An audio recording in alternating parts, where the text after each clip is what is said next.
E, gente, boa noite a todos.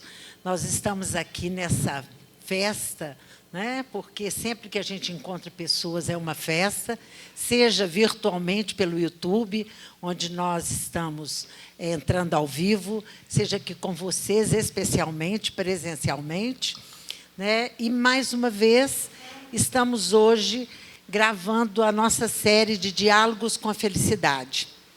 Nesse momento, Diálogos com a Felicidade, tem uma convidada muito especial, recém-chegada ao Instituto, que é Cristina Dumont. Bem-vinda, Cristina. Obrigada. Né? Bem-vinda ao Instituto, bem-vinda a essa noite, na gravação do Diálogos.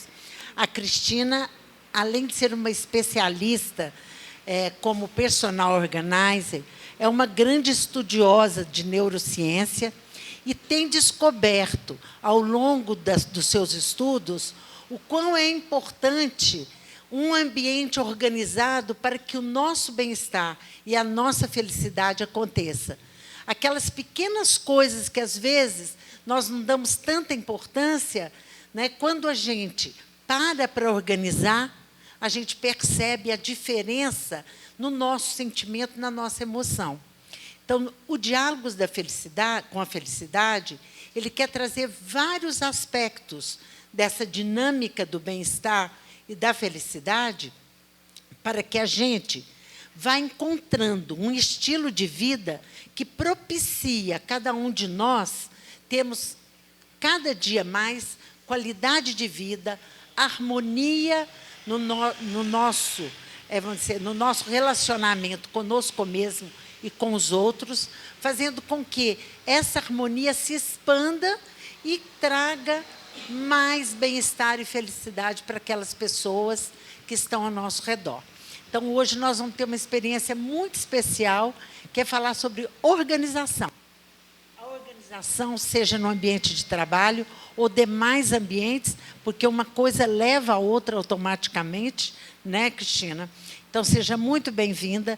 Nós temos esse grupo grande aqui presencial e temos também as pessoas no YouTube que estão acompanhando esse momento nosso.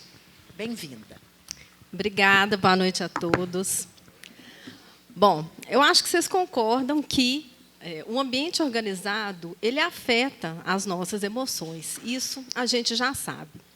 O meu convite hoje é a gente pensar na relação do ambiente organizado com as nossas emoções sob o ponto de vista das neurociências. Porque, afinal de contas, como que coisas tangíveis se tornam emoções? O que acontece aqui dentro da gente para reverter em emoção? Bom, eu sou Cristina Dumont, sou personal organizer, e nesses 10 anos de atuação, para mim ficou muito claro o impacto do ambiente organizado nas nossas emoções. E, curiosa com isso, eu iniciei meus estudos em neurociências e psicologia aplicada. Para quem ainda não é familiarizado com o termo personal organizer, essa é uma profissional que vai nas casas ou nas empresas e organiza os ambientes com foco na funcionalidade, praticidade e otimização de espaço. E não basta a pessoa se considerar organizada. Existem cursos. Então, a gente aprende técnicas de organização, os princípios básicos da organização, as melhores práticas. E, na época que eu comecei, há 10 anos atrás, ainda não tinha curso aqui em Belo Horizonte, não tinha oferta de curso online. Então, eu fui para São Paulo, fiz cursos, me especializei. E, tendo mais experiência, eu montei meu curso aqui em Belo Horizonte para formar outras profissionais. Então, eu fui professora da PUC por 5 anos.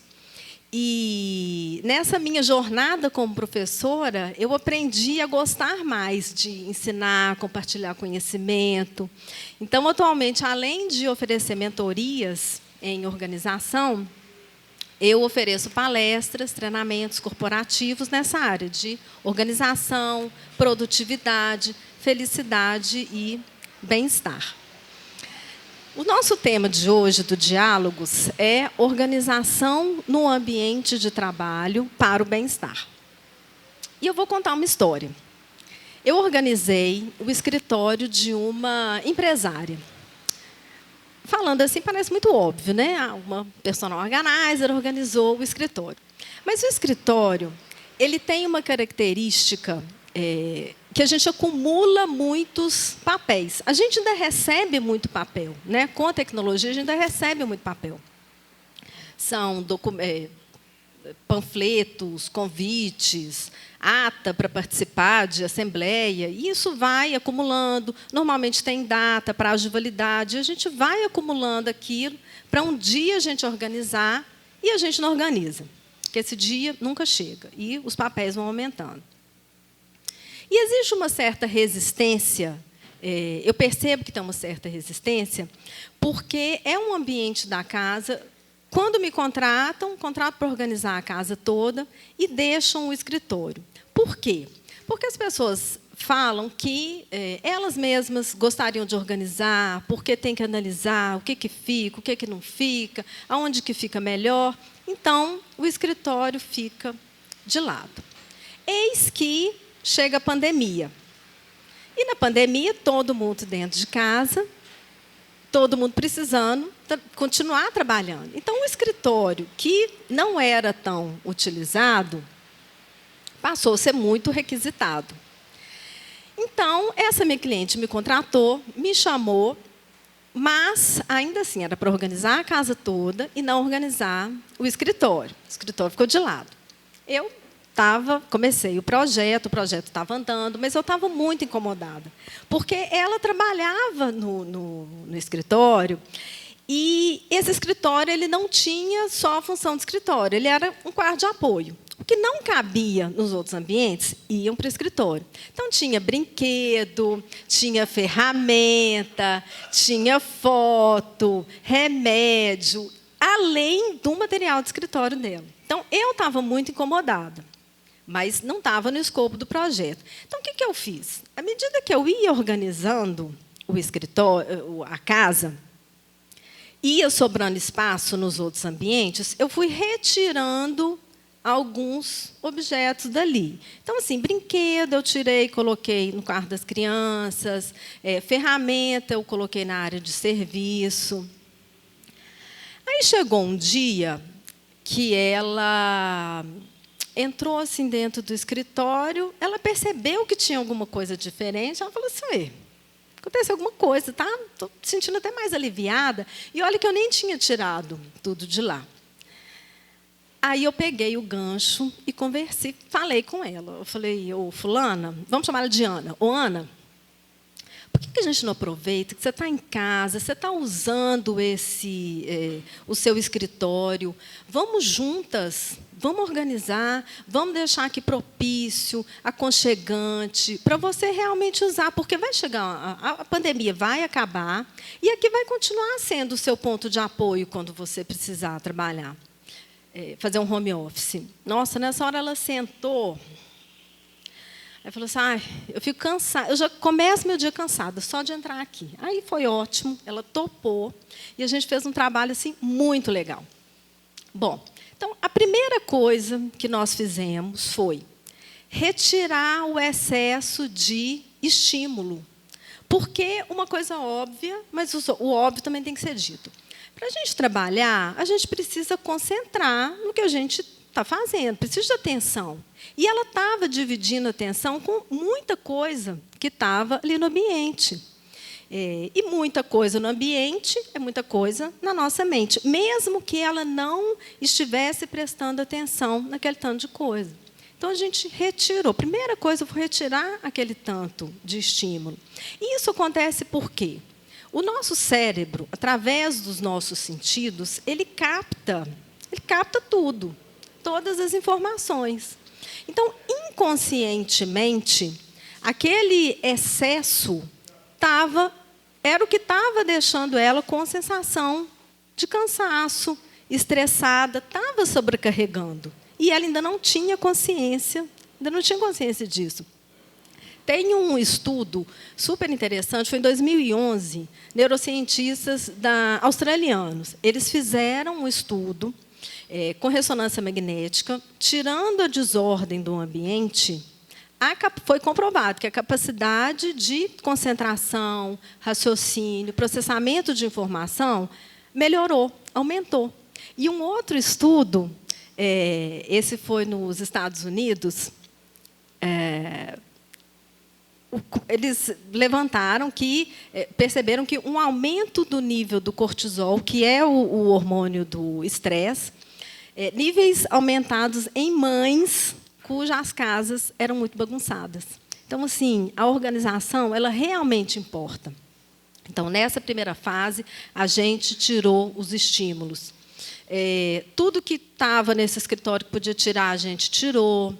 Descarte, jogamos muita coisa fora, e o que ainda podia ser aproveitado, mas não tinha uso para ela, fizemos uma doação, muita coisa foi para uma creche, a maioria a gente mandou para uma creche.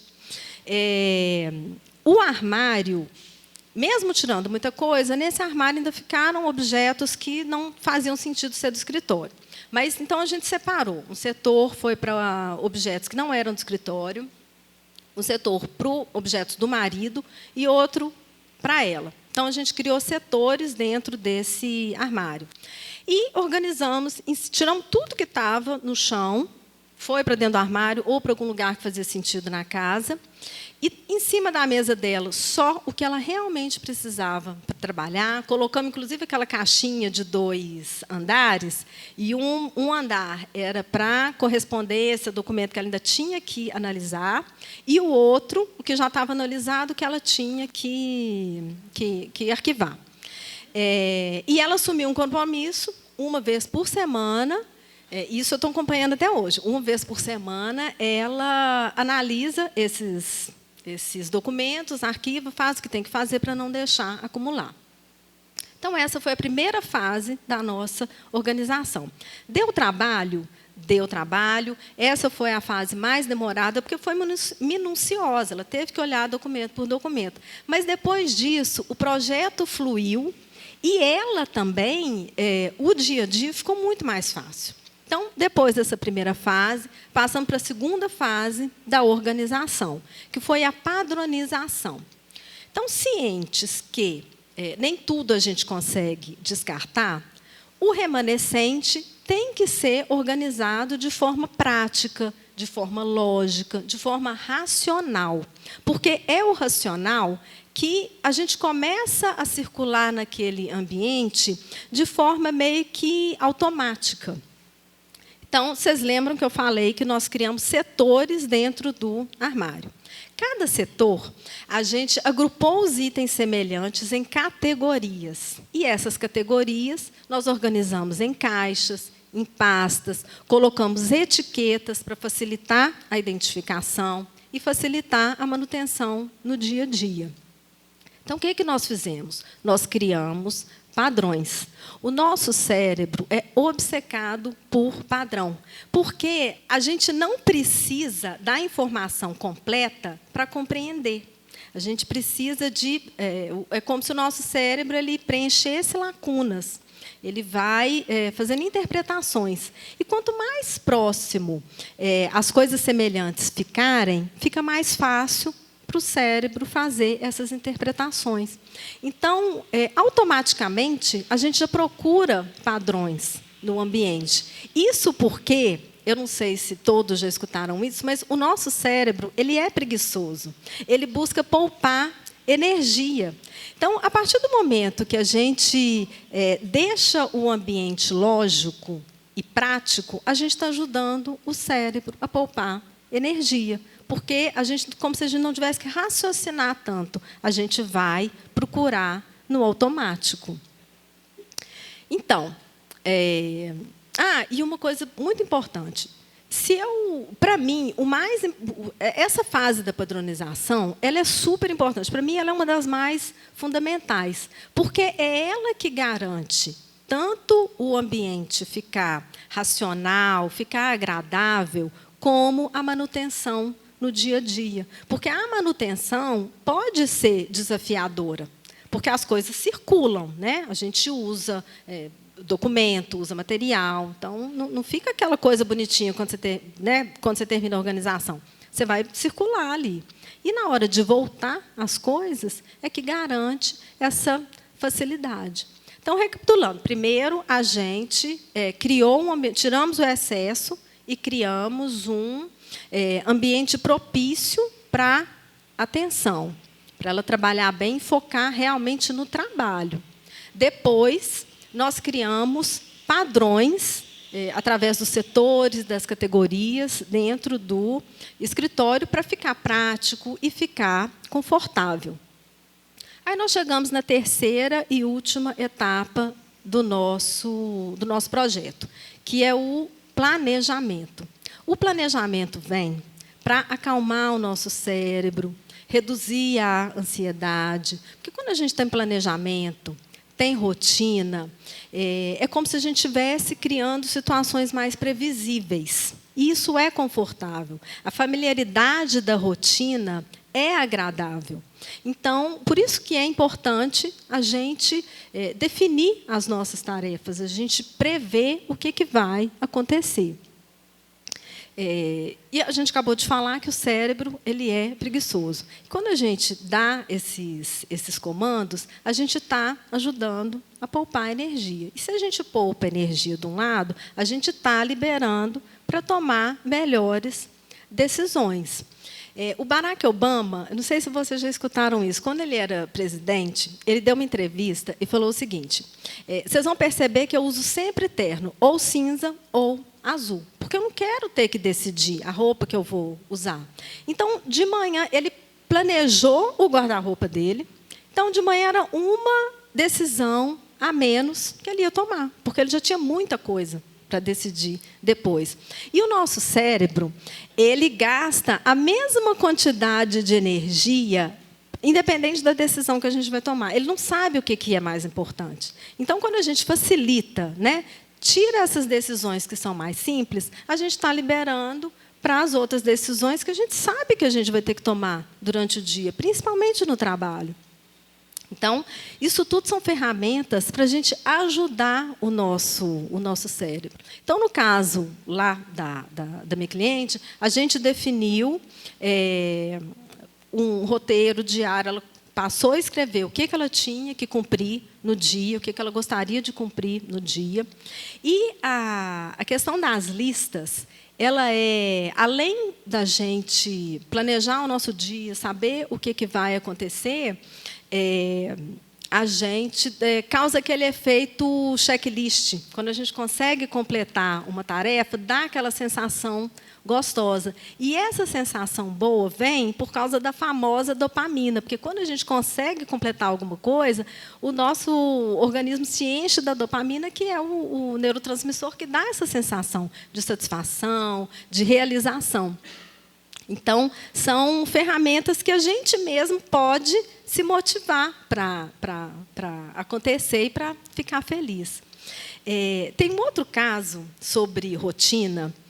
Eu não sei se quem já leu o livro Essencialismo, do Greg McKeown, inclusive é uma dica de leitura que é muito bacana. Ele dedica um capítulo para falar sobre rotina.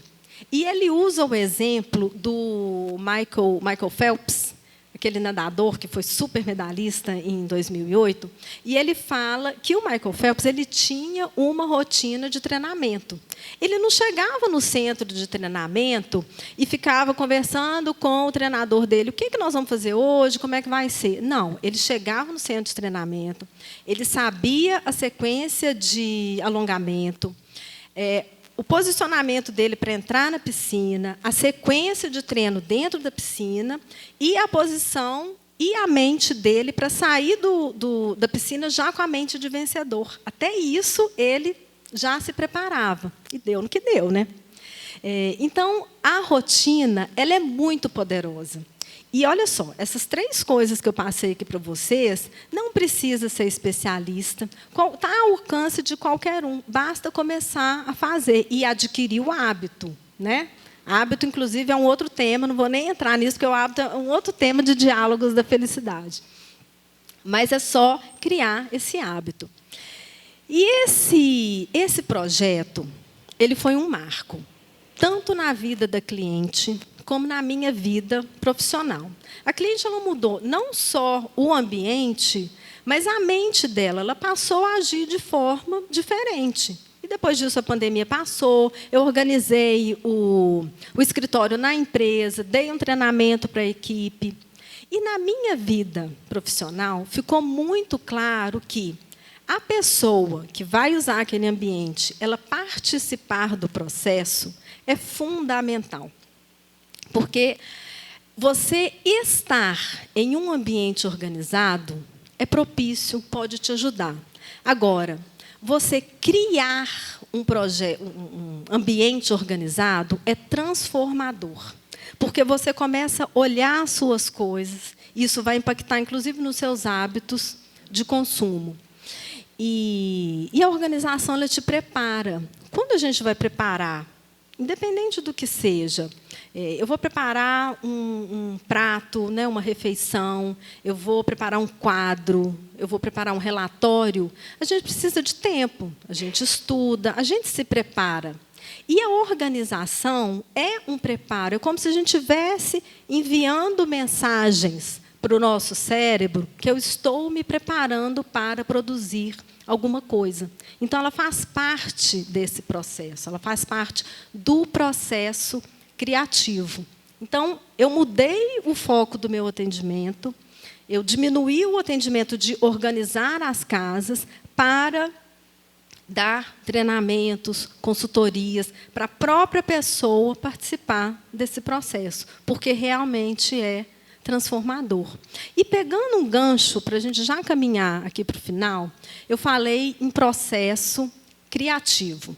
Quando a gente fala de criatividade, normalmente, o que vem na nossa mente? Publicidade, propaganda, marketing. Mas a criatividade é a gente pensar em respostas, em soluções inovadoras, que possam ser aplicadas, que sejam adequadas. E essa resposta criativa, o insight, ele não vem do nada, não é de repente que você tem uma ideia criativa. Ela vem quando você se debruça sobre um tema, quando você está trabalhando muito tempo naquele tema, que as respostas criativas começam a vir.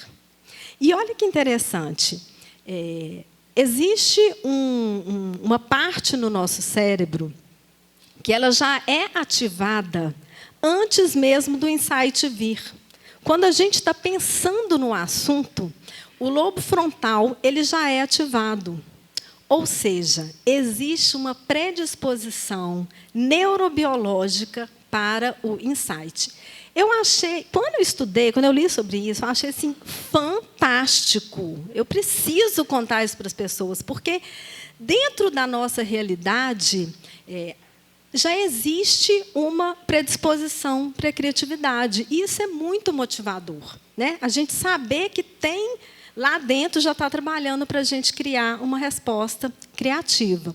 Então, colegas, se a organização ela promove um ambiente propício para a gente prestar atenção no que a gente está fazendo, melhorar a nossa produtividade, aumentar a nossa motivação e ainda nos tornar mais criativos, não tem como a resposta não ser felicidade e bem-estar.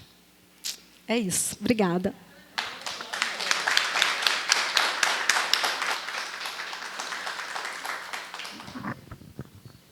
Bom, depois disso tudo, eu sou a primeira que estou tendo aqui um insight muito criativo, que eu preciso me organizar.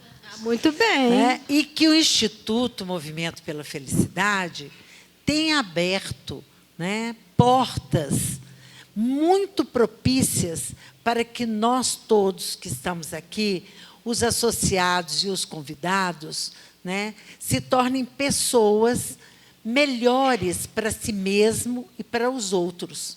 Nós estamos construindo novos paradigmas para sermos melhores e mais felizes nessa sociedade. Então, isso tudo que você trouxe para a gente traz para a gente uma certeza de que o Instituto está caminhando, né, por trilhas assertivas, que nós estamos abrindo oportunidades para que, primeiro nós, e depois quem está nos acompanhando no YouTube, esse grupo que está aqui, estejam encontrando oportunidades de serem mais felizes, de serem pessoas mais criativas, com insights de felicidade. É isso mesmo. E quando a gente fala de felicidade, são pequenas mudanças, né, no nosso comportamento. E assim, está nas nossas mãos, né? A gente pode fazer pequenos movimentos, pequenas mudanças, para trazer mais felicidade para a gente. Porque, pensando, né, no ambiente de trabalho, eu penso muito nisso. Tem coisas que a gente não consegue controlar. Então, assim, uma data de um relatório, você não pode mudar. Se você pegou trânsito para chegar no trabalho, você não pode mudar. Se um colega ou chefe está de mau humor. Mas, assim, o que está ao seu alcance, né? A sua mesa de trabalho, ou a maneira como você trata seus colegas, isso depende só da gente, né? Então, se nós nos proporcionarmos momentos de felicidade, locais que nos deixem mais felizes, isso já tá ótimo, né? E nós estamos percebendo que essa felicidade da qual a gente fala não é uma felicidade deslocada da ciência. Ela tem um embasamento que é científico, Exatamente. que é comprovado pela neurociência, que é comprovado por outras ciências, pela própria ciência da felicidade. Né? Hoje há estudos muito aprofundados sobre essa ciência, que nos ajudam a encontrar essas respostas de uma maneira bem concreta. Não é uma felicidade comprada aos quilos em qualquer lugar. É uma felicidade em processo de construção, né? E que, a cada dia, a gente pode acrescentar algo para que esse processo seja longevo, para que esse processo caminhe trazendo para a gente cada vez melhores oportunidades da gente se transformar e transformar o mundo que nos cerca. Nós agradecemos muito, Cristina, a sua participação.